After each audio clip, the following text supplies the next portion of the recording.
नमस्कार, आप देख रहे हैं कशिश न्यूज और आपके साथ मैं हूं दीपक शर्मा। सामाजिक उद्देश्य से प्रेरित समारोह जो महिला समूह को समर्पित था, उसमें प्रधानमंत्री मोदी ने महिलाओं को अपनी बातों से भावुक करते हुए बड़ा सियासी उद्देश्य साधने का प्रयास किया। और ये बातें सिर्फ महिलाओं के लिए लाए गए सस्ते ऋण वाली योजना से जुड़ी नहीं थी, बल्कि बात थी उनकी मां से जुड़ी, मां के अपमान से जुड़ी और अपमानित करने वालों के अहंकार से जुड़ी। दरअसल दरभंगा में वोटर अधिकार यात्रा के यात्रियों के उत्साह ने कुछ समर्थकों को उद्दंडता की सारी हदें पार करने का साहस दे दिया और जिस मंच से राहुल, तेजस्वी, वाम दलों के नेताओं का स्वागत होना था, उस मंच पर मौके की नजाकत देख खुद को 30 मार खां साबित करने के चक्कर में किसी समर्थक ने नारा लगाते हुए पीएम की मां के लिए अपशब्द कह दिया।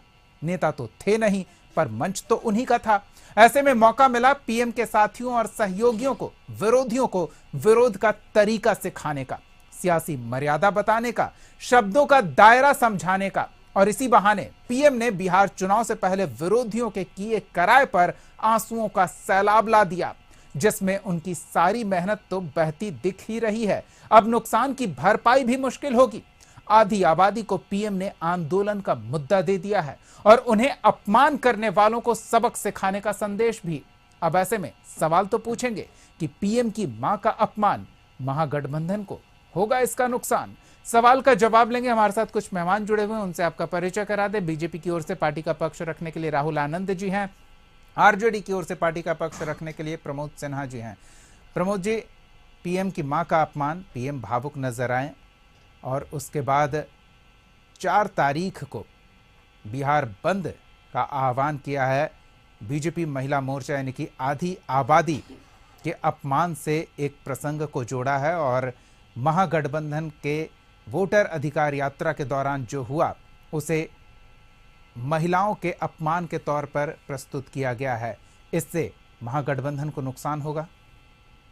देखिए दीपक जी, जिस घटना को लेकर के आज प्रधानमंत्री नरेंद्र मोदी जी ने वक्तव्य देने का काम किया और वो घटना जो दरभंगा में घटित हुई थी, उस मंच को लेकर के, उस मंच पर ना हमारे नेता आदरणीय तेजस्वी प्रसाद यादव जी, ना लोकसभा में नेता विपक्ष राहुल गांधी जी, ना उस मंच पर चढ़े, ना उस मंच पे भाषण दिए।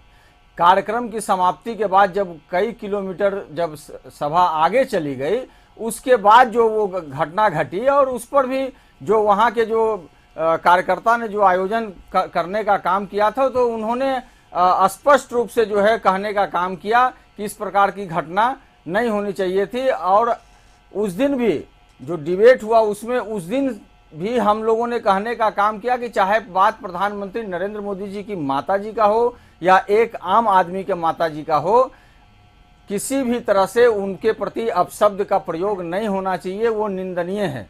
लेकिन सवाल उठता है कि जिसने इस प्रकार के शब्दों का प्रयोग किया उसको प्रशासन ने अरेस्ट करने का काम किया और अरेस्ट करने के बाद आज 4 दिन बीतने को है, लेकिन ना वो राष्ट्रीय जनता दल का कोई कार्यकर्ता है, ना वो कांग्रेस का कोई कार्यकर्ता है और प्रशासन ने भी अभी तक यह नहीं कहने का काम किया कि वो किस लिए और कौन है जो इस प्रकार की बातें कहने का काम किया। अब सवाल उठता है कि उसके अगले दिन जिस प्रकार से भारतीय जनता पार्टी ने और भारतीय जनता पार्टी के प्रदेश के जो है कई मंत्रियों ने जिस प्रकार से हाथ में लाठी और डंडा ले करके उस सदाकत आश्रम पर जाकर के हमला करने का काम किए, उनको अपने ही प्रशासन पर भरोसा नहीं रहा और हाथों में कानून व्यवस्था को लेकर के उस सदाकत आश्रम पर हमला करने का काम किया, जिस सदाकत आश्रम में राष्ट्रपिता महात्मा गांधी की आत्मा बसती हो, देश रत्न डॉक्टर राजेंद्र प्रसाद की आत्मा बसती हो, और वहां पर प्रहार करना उनके आत्मा को लहूलुहान करने जैसा है। और ये भारतीय जनता पार्टी के लोगों ने करने का काम किया, वो भी तब जब इस राज्य में उन्हीं की सरकार है, शासन प्रशासन उन्हीं के पास है। अभी तक क्यों नहीं वो बतला पाया कि वो जो जिसने इस प्रकार के अपशब्द का प्रयोग करने का काम किया है वो कौन है? ये एक बात हो गया। दूसरा, आज जो प्रधानमंत्री नरेंद्र मोदी जी ने जो कहने का काम किया था, देखिए इस प्रकार की चीजों का किस प्रकार से राजनीतिक लाभ उठाया जाता है वो आज देखने को मिला। झूठ और फरेब की खेती को किस प्रकार से आप परिभाषित करने का काम कर रहे हैं। आपने कहा कि राजद और कांग्रेस, कहां है राजद और कांग्रेस बतलाने का काम करिए। कहाँ है? कोई राजद या कांग्रेस का कोई पदाधिकारी ने कहने का काम किया क्या? लेकिन वही जब प्रधानमंत्री नरेंद्र मोदी जी जब भारत के पूर्व प्रधानमंत्री की पत्नी के बारे में जब अपशब्द कहने का काम करते हैं, पूर्व प्रधानमंत्री के बहू के बारे में जब अपशब्द कहने का काम करते हैं, नेता विपक्ष लोकसभा उनके माता जी के बारे में जब अपशब्द कहने का काम करते हैं, तब नैतिकता कहां चली जाती है? और आप देखिए बिहार के प्रदेश अध्यक्ष जो है भारतीय जनता पार्टी के, उन्होंने क्या कहा? उन्होंने कहा कि मेरे पास डिक्शनरी है गालियों का। ये उप मुख्यमंत्री कहते हैं कि मैंने एक व्यक्ति को गाली दे करके ये आगे बढ़ा है और उनको भारतीय जनता पार्टी ने उनको जो है उप मुख्यमंत्री बनाने का काम किया है। एक राष्ट्रीय प्रवक्ता है भारतीय जनता पार्टी के, राष्ट्रीय चैनल पर उन्होंने किस प्रकार के कांग्रेस के राष्ट्रीय प्रवक्ता की मां को गाली बकने का काम किया, पूरा देश देखने का काम किया। इस पर भी तो प्रधानमंत्री नरेंद्र मोदी जी कुछ बोल लिए होते। चलिए, तो आपने अपनी बात रखी है, प्रधानमंत्री नरेंद्र मोदी ने भी अपनी बात रखी है, लेकिन ये बात निकली है तो दूर तक जाएगी। राहुल जी, आप सुन रहे थे प्रमोद जी का तर्क, आप क्या कहेंगे? देखिए, प्रत्यक्ष को प्रमाण की आवश्यकता नहीं होती है। एक राजनीतिक व्यंग कसना और एक किसी की मां को व्यक्तिगत रूप से गाली देना, दोनों शायद आज हमारे कांग्रेस के और आरजेडी के प्रवक्ता नहीं समझ पाए। शायद ये इनके पार्टी का रवैया है और ये समझते भी नहीं है। प्रत्यक्ष को प्रमाण की आवश्यकता नहीं होती है। निश्चित तौर पे आज ये बातें कर रहे हैं, बड़ी बड़ी बुलंदी बातें कर रहे हैं, क्योंकि जिस तरह से प्रतिकार किया गया भारतीय जनता पार्टी की तरफ से, उसका कहीं ना कहीं ये इशारा है। और साथ ही साथ जो वक्तव्य बिहार की जनता का आया नरेंद्र मोदी जी के माता जी के ऊपर कटाक्ष करने वाले व्यक्ति को लेकर, तो आज ये इस तरह की भाषा जो बदले सुर नजर आ रहे हैं, शायद इसलिए नजर आ रहे हैं। मौसम का मिजाज बदल गया है। मैं आपको बता दूं कि आपके साथ ही मैं इस मंच पे था, आप ही के चैनल पे बैठा था, और किस तरह से आरजेडी के लोग उस व्यक्ति को बचाने का प्रयास कर रहे थे, और कांग्रेस के लोग तो यहां तक कह रहे थे कि वो बीजेपी, आरजेडी और आरएसएस का आदमी है, बीजेपी और आरएसएस का आदमी है। उन लोगों ने भीड़ में उस व्यक्ति को भेजा। लेकिन फिर भी जब बातें आई तो ये भी स्पष्ट होनी चाहिए कि भाषा का मर्यादा क्या होना चाहिए, जो राजनीतिक व्यंग क्या होता है ये समझने की आवश्यकता है, और एक गाली क्या होता है ये समझने की आवश्यकता है। देखिए, आरजेडी के साथी हमारे कुछ भी बोले, लेकिन आज जो नरेंद्र मोदी जी की जो पीड़ा जो उस भाषण के दरमियान नजर आ रही थी, इसका निश्चित रूप से सम्मान होना चाहिए। और बिहार ने अक्सर चीजों को समझा है, और बिहार की संस्कृति नहीं रही है किसी को गाली देना, क्योंकि जो गाली देता है उसको भी हम या तो माला पहनाता है या तो पुष्प गुच्छ देकर उसका सम्मान करते हैं, और उनको अपने संस्कार और स्वभाव से ही लोगों को सिखाते हैं कि हमारे बिहार क्या है। क्योंकि जिस तरह से ये जो इनका जो डीएनए है, डीएनए कहने का तात्पर्य मेरा ये है कि जिस तरह से गाली देने की जो श्रृंखला है इनकी कांग्रेस वालों की, चाहे वो एमके स्टालिन की बात कर लीजिए, बोलिएगा आप, मुझे खत्म होने दीजिए, या रेवंत रेड्डी की बात कर लीजिए, या फिर कांग्रेस के बड़े बड़े नेताओं की बात कर लीजिए, जिसमें एक बड़े बड़े नाम आते हैं, गुलाम नबी आजाद की आते हैं, जयराम रमेश आते हैं, रेणुका चौधरी जी आती है,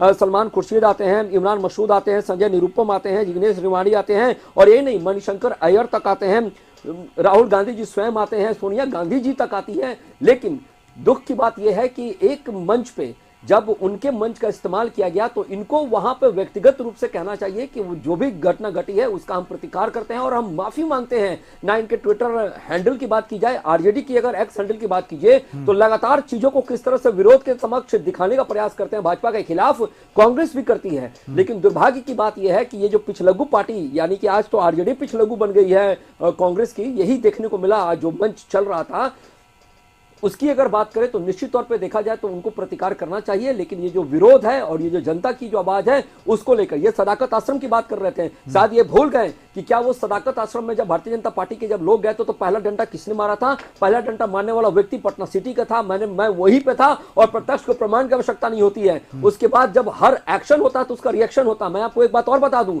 ये स्वभाव 2024 से भारतीय जनता पार्टी ने बदला है कि जब आप हमको मारिएगा तो हम घर में घुस के मारेंगे, घर में घुस के मारेंगे आपको। लेकिन प्रतिकार की व्यवस्था होनी चाहिए, शब्दों का आदान प्रदान होना चाहिए और सिस्टमैटिक ढंग से होना चाहिए, ना कि किसी की मां को व्यक्तिगत रूप से उसकी इज्जत को उछाल कर होना चाहिए। चलिए, कुछ प्रतिकार की बात आ रही है, माफी की बात आ रही है, खेद प्रकट करने की बात आ रही है। क्या ऐसा किया जाना चाहिए था? हम प्रतिक्रिया जरूर लेंगे।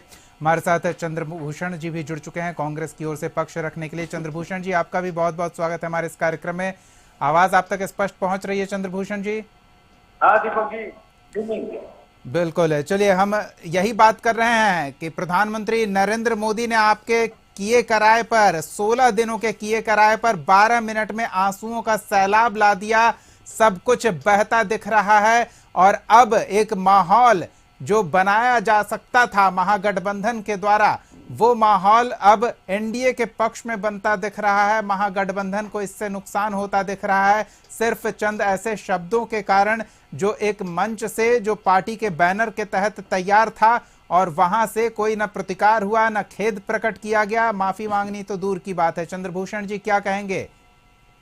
दीपक जी, हम लोगों ने तो मेहनत किया है, राहुल जी ने तो पसीना बहाया है, हमारे कांग्रेस ने जो पसीना बहाया है, और हमारे कांग्रेस के लाखों कार्यकर्ता जो वोट पे चले, हमारा वो मेहनत कभी व्यर्थ नहीं करने वाला। हमने बिहार की एक जनता को बता दिया है कि ये वोट चोर अपना गद्दी नहीं छोड़ रहा है और इलेक्शन कमीशन और बीजेपी मिलकर बिहार का चुनाव चोरी करने वाला है। जहां तक बात है इनकी मां को गाली देने वाला बात, मोदी जी की मां को गाली देने वाला बात, वो जो व्यक्ति है वो मानसिक रूप से विकसित व्यक्ति था, जिसका आप जावेद का नाम ले रहे हैं। नहीं, कोई भी व्यक्ति अगर इस तरह की हरकत करता है तो उसे मानसिक रूप से विक्षिप्त ही समझा जाए। एक सभ्य और शालीन व्यक्ति इस तरह की हरकत प्रधानमंत्री क्या किसी के लिए भी नहीं करेगा। एकदम दीपक जी, आप 100% इस बात में सही है। वो व्यक्ति मानसिक रूप से विकसित था। हम लोग का प्रोग्राम ऑलरेडी खत्म हो गया था, ऑलरेडी स्टेज पे लाउड स्पीकर नॉर्मल था, वहां पे आके वो कुछ बोल दिया। ये बिल्कुल निंदनीय है। किसी भी व्यक्ति को किसी भी माँ के बारे में बोलने का कोई अधिकार नहीं है, चाहे वो नरेंद्र मोदी ही क्यों ना हो। वो हमारी सोनिया गांधी को जो है जर्सी बोल दिए, वो इनको जर्सी गाय का बछड़ा बोल दिए, वो 50 करोड़ की गर्लफ्रेंड बोल दिया। अगर प्रधानमंत्री भी ऐसी बातों का उपयोग करता है तो हम कहते हैं प्रधानमंत्री को भी देश के सामने आके माफी मांगना चाहिए। बाकी ऐसे मानसिक रूप से विशिष्ट व्यक्ति के बारे में क्या बात करना है। ये तो छोटा मोटा व्यक्ति है, मानसिक ही जिसका संतुलन ठीक नहीं है, वो क्या बोल रहा है उसे क्या फर्क पड़ता है। नहीं, लेकिन इस कार्यक्रम में पार्टी के बड़े बड़े नेता तो शामिल थे, वो मामले को संभाल सकते थे। इससे पहले प्रधानमंत्री नरेंद्र मोदी आकर पूरे किए कराए पर पानी फेर देते हैं। नरेंद्र मोदी कुछ भी किए कराए पे पानी नहीं फेर सकते हैं। 20 लाख लोग का नौकरी जा रहा है ट्रंप के टैरिफ से। लोग यहाँ महंगाई से परेशान है, बेरोजगारी से परेशान है। नरेंद्र मोदी रो दे उसे क्या फर्क पड़ता है। एडोल्फ हिटलर भी रो दिया था वर्ल्ड वार 2 करा के, क्या फर्क पड़ता है। इस सबसे कुछ नहीं होना जाना है। और जहां तक बात है, आप उस दिन भी डिबेट में हमसे कह रहे थे कि आपके पार्टी के लोगों ने कुछ नहीं किया। पवन खेरा ने ऑलरेडी स्टेटमेंट दे दिया है, सुप्रिया सिंह ने तो स्टेटमेंट दे रहे हो। मैं आपका टीवी डिबेट पे बैठ के जब हर एक मंच से हम लोग बोल ही दिया है कि हम इस चीज को कंडेम करते हैं, फिर बचा क्या। चलिए हम प्रतिक्रिया और ले लेते हैं प्रमोद जी से। प्रमोद जी, आप क्या कह रहे थे?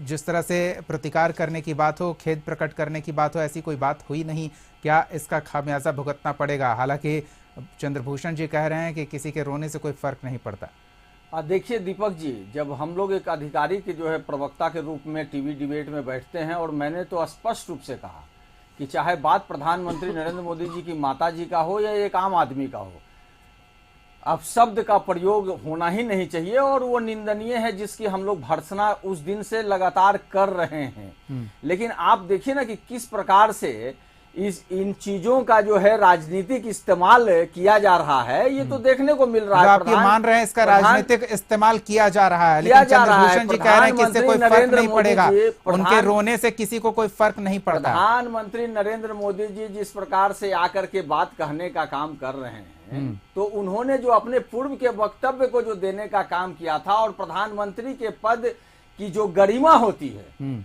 उसके अनुरूप उन्होंने जो है आचरण कई बार नहीं दिखलाने का काम किया। मटन, मुजरा, मंगलसूत्र, 50, उसके अलावा कांग्रेस की विधवा, न जाने कितने ऐसे शब्दों का उन्होंने इस्तेमाल करने का काम किया है। उस पर कब वो खेद प्रकट करेंगे? अभी मैंने कहा ना कि राष्ट्रीय प्रवक्ता जो हैं इनके, उन्होंने किस प्रकार से गाली बकने का काम किया, आप सुन लीजिए। नहीं, प्रमोद जी, आपके हिसाब से तो शहजादा कहने के लिए भी खेद प्रकट करना चाहिए प्रधानमंत्री को, चांदी के चम्मच के साथ पैदा होने वाले कहने के लिए भी खेद प्रकट करना चाहिए। ये जो खेद प्रकट करने के लिए आपने चुनिंदा शब्दों का उपयोग किया है ना, ये लगता तो नहीं है कि उससे आप नरेंद्र मोदी की मां के लिए जिन शब्दों का उपयोग किया गया है उससे कहीं आसपास भी उसे रखकर उसकी तुलना कर सकेंगे? नहीं, दीपक जी, मैं तो वही कह रहा हूं ना।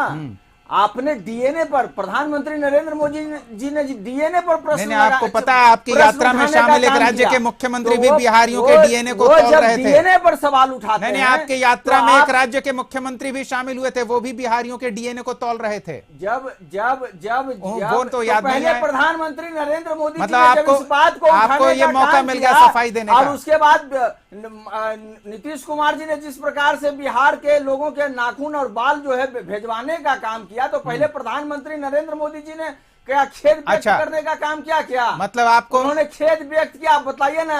नहीं, वो खेद व्यक्त नहीं करेंगे तो आप भी खेद व्यक्त नहीं करेंगे, आप भी उसी अंदाज में मर्यादाओं का उल्लंघन, आप मर्यादाओं की कक्षा लेंगे। आप प्रधानमंत्री के पद पर बैठे हुए हैं, आप उस गरिमा को गिराने का काम कर रहे हैं, और आप उस मुख्यमंत्री को बिहार बुलाकर मान सम्मान दे रहे हैं जो बिहारियों के डीएनए को कोस रहा है। प्रमोद जी, दीपक जी, नहीं बताइए ना, चंद्रभूषण जी से जान लेते हैं ना, क्या उन्हें भी डीएनए को लेकर कोई आपत्ति है? चंद्रभूषण जी, आप एक ऐसे नेता को अपने मंच पर जगह देते हैं जो सरेआम एक संवैधानिक पद रखता है, आपके पार्टी का वरिष्ठ नेता है, और वो बिहारियों के डीएनए को कोस रहा है, आप उसे बिहार में बुलाकर अपना प्रचार करवा रहे हैं। ये मान मर्यादा वाली बात होगी? ये मर्यादा की शिक्षा देने वाली बात होगी? आप किनके बारे में बात कर रहे हैं? ये देखिए, ये देख लीजिए। चलिए रहने दीजिए, कोई बात नहीं है। जब ऐसी बात है तो फिर किनका नाम ही लिया जाए? हम तो चाह रहे थे नाम नहीं लेंगे। राहुल जी, आप कुछ कहेंगे? देखिए, निश्चित तौर पे दीपक जी, यही होता है, ये जो स्ट्रैटेजी बनाने का जो प्रयास करते हैं कांग्रेस के लोग, उसमें खुद ही इस दलदल में डूब जाते हैं। देखिए, प्रतिकार होना चाहिए, मैं इस चीज को मानता हूं, और कड़ा प्रतिकार होना चाहिए हर चीज का। सरकार का भी निंदा होनी चाहिए, लेकिन सरकार की निंदा करते वक्त व्यक्तिगत रूप से किसी के ऊपर कुछ कटाक्ष नहीं करना चाहिए। एक राजनीतिक व्यंग, अब तक ये नहीं समझ पाए कि राजनीतिक व्यंग और गाली में क्या फर्क पड़ता है। तो इनके हिसाब से जो आपने प्रश्न पूछा कि कांग्रेस के शहजादे और चांदी के चम्मच की जो बात की गई, वो भी इनकी तरफ से एक गाली ही है। इनको बस शब्द नहीं मिल रहे हैं कहने के लिए। लेकिन मैं आपको बताऊं कि जिस तरह से बिहार की संस्कृति को हर वक्त छिन्न भिन्न करने का प्रयास किया गया है इनके द्वारा, और ये जिस चीजों की बातें कर रहे थे और जो ये दिखाने का प्रयास कर रहे थे, जो वोट चोर गद्दी छोड़ की ये बातें करते हैं, तो पहला वोट चोरी तो राहुल जी के नाना ने कर लिया था। उस पर हम उसके बाद मैं बस बता रहा हूं कि हकीकत क्या है। उसके बाद इनकी दादी ने कर लिया था। तो आप जब अपने स्ट्रैटेजी में ही आप फ्लॉप आ रहे हैं, साबित हो रहे हैं, तो फिर आपको लगता है कि आगे अभी और होमवर्क करने की जरूरत है। और देश में आपको प्रतिपक्ष में ही रहने का अधिकार है आने वाले समय में। आप क्या सुनाना चाह रहे हैं वो बता दीजिए, हम अच्छे से सुनवा लेंगे उसे। आप क्या सुनाना चाह रहे हैं ये बताइए ना। राजनीति करने के लिए आप किसी भी हद तक जाइए, लेकिन ऐसा भी मत जाइए कि आप किसी के माँ को, नहीं पता चलेगा, वो नहीं पता चलेगा, चीजों को नीचा करने वो नहीं पता चलेगा, वो नहीं पता चलेगा। आप बता दीजिए क्या सुनाना चाह रहे हैं आप। ये आप सुनवाना चाह रहे हैं प्रधानमंत्री ने आज के कार्यक्रम में क्या कहा? नहीं, हाँ, आप सुनिए। देखिए, इस तरह का सब देखिए, चलना चाहिए। ये किसने कहा? ये राष्ट्रीय प्रवक्ता है सब चलना भारतीय चाहिए जनता पार्टी के। इस तरह का सब चलना चाहिए क्या? आज तक किससे माफी मांगा है? इस तरह का सब ये चलना चाहिए बताइए। क्या? नहीं, तो किस प्रकार से आप पहले बताइए ना। आप कह रहे हैं व्यंग, यही ये व्यंग है क्या? बेशर्मी ये व्यंग है कर रहे हैं। और बताइए ना, भारतीय जनता पार्टी को चाहिए कि साइलेंटली रखे चीजों को और विरोध करें। ये विरोध पर क्यों नहीं है चीजों को ये उल्टा दिखाने का प्रयास कर रहे हैं। यही खेद है बिहार के लोगों को। मतलब प्रमोद जी, इस प्रकार का ठीक है, आ रहे हैं चंद्रभूषण जी आपके पास आ रहे हैं। प्रमोद जी ये कह रहे हैं कि उन्हें किसी और के हवाले से एक लाइसेंस मिल जाता है इस तरह के सियासी मर्यादा का मान मर्दन करने का, एक लाइसेंस मिल जाता है अगर वो कुछ इस तरह से बातें होती है। तो हम चंद्रभूषण जी के पास चलते हैं। चंद्रभूषण जी, रेवंत रेड्डी का नाम तो आपने सुना ही होगा, यात्रा में शामिल थे, एक प्रभावशाली नेता थे। कमाल बात करते हैं जी, बोलिए। देखिए, मैं आज का जो आपका जो टोटल डिबेट है ना, आपने कहा कि रेवंत जी ने बिहारी के बारे में कुछ बोला। देखिए, बात क्या है ना, बिहारी के बारे में कोई क्यों कुछ बोलता है, हाँ, उससे कोई फर्क नहीं पड़ता। आप ये कह रहे हैं उससे कोई फर्क नहीं पड़ता, जैसे मोदी के कहने से कोई फर्क नहीं पड़ता। आप वहाँ के लोकल का रोजगार खाइएगा, लोग बोलेगा नहीं। हर जगह इंटरनल पॉलिटिक्स में बात हो गया। वहाँ रोजगार खाइएगा तो लोग बोलेगा नहीं। देख लीजिए बिहारी को क्या बांट के रखे हुए हैं ना, वो उनका रोजगार है। ठीक है, ठीक है। बिहारी आज पलायन करने को मजबूर हुए 20 साल में। उससे पहले तो बिहारी कहीं बाहर जाते ही नहीं थे। आपको पता है मॉरिशस बसा हुआ है, दक्षिण अफ्रीका बसा हुआ है, वहां कहां के मजदूर बसे हुए हैं? एक लेबर स्टेट आप कितने लेबर को भेजिए? क्यों आपने लेबर स्टेट बना रहने दिया बिहार को? कांग्रेस ने क्यों लेबर स्टेट बना रहने दिया बिहार को? कांग्रेस ने क्या किया बिहार के लिए? आप अपने लिए गड्ढा खोद रहे हैं। ट्रंप आए, वो अमेरिका जो मैक्सिको, आप डोनाल्ड ट्रंप की बात कर रहे हैं। कांग्रेस बिहार में कब तक थी ये याद नहीं है। बिहार को मजदूर स्टेट बना कर रखा, और अब याद आ रहा है डोनाल्ड ट्रंप का टैरिफ। और आप कह रहे हैं कि मोदी के रोने से कोई फर्क नहीं पड़ेगा। आप हल्के में तो नहीं ले रहे हैं। माइग्रेशन का किस तरीके चंद्रभूषण जी, आप ये बताइए, वोट चोर गद्दी छोड़ कहने से किसे कोई फर्क पड़ने वाला है?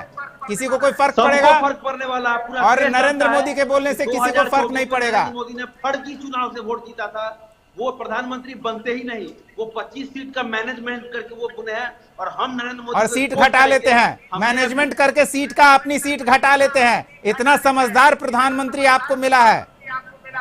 हम अभी एटम बम फोड़े, अब हम हाइड्रोजन बम फोड़ेंगे। कैसा गालियों का हाइड्रोजन बम अब फोड़ेंगे आप। हरियाणा का चुनाव चोरी किया है, महाराष्ट्र का चुनाव चोरी, वोट चोर गद्दी चंद्रभूषण जी, वोट चोर गद्दी चोर। महिलाओं को आप हल्के में ले रहे हैं क्या? महिलाओं को क्यों हल्के में लेंगे? हमने महिलाओं के एजुकेशन का बात किया। नहीं, आप कह रहे हैं ना कोई फर्क एजुकेशन का, अभी कह रहे हैं बिहार मतलब क्या ही बोला जाए। खैर, आप कह रहे थे कि बिहार को मजदूरों का राज्य बनाकर छोड़ दिया है, मजदूरी करने वाले लोग आप पर भरोसा कर लेंगे।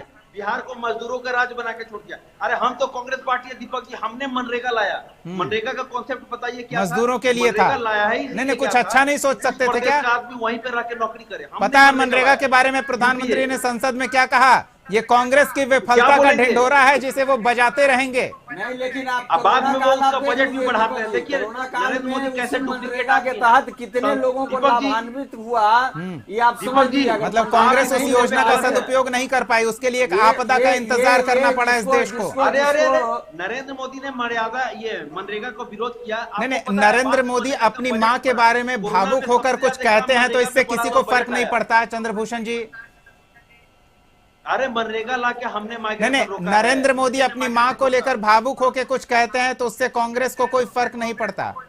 मतलब किसी को कोई फर्क नहीं पड़ता कांग्रेस। अरे हम पहले ही बोल दिए हमारा आदमी नहीं था। और आप अगर नहीं, आप मोदी को टायर बनाता था, आपका आदमी था या नहीं उस पर तो हम बात ही नहीं कर रहे। आप कह रहे हैं कि नरेंद्र मोदी रोएंगे, कुछ भी कहें, कोई फर्क नहीं पड़ता किसी को।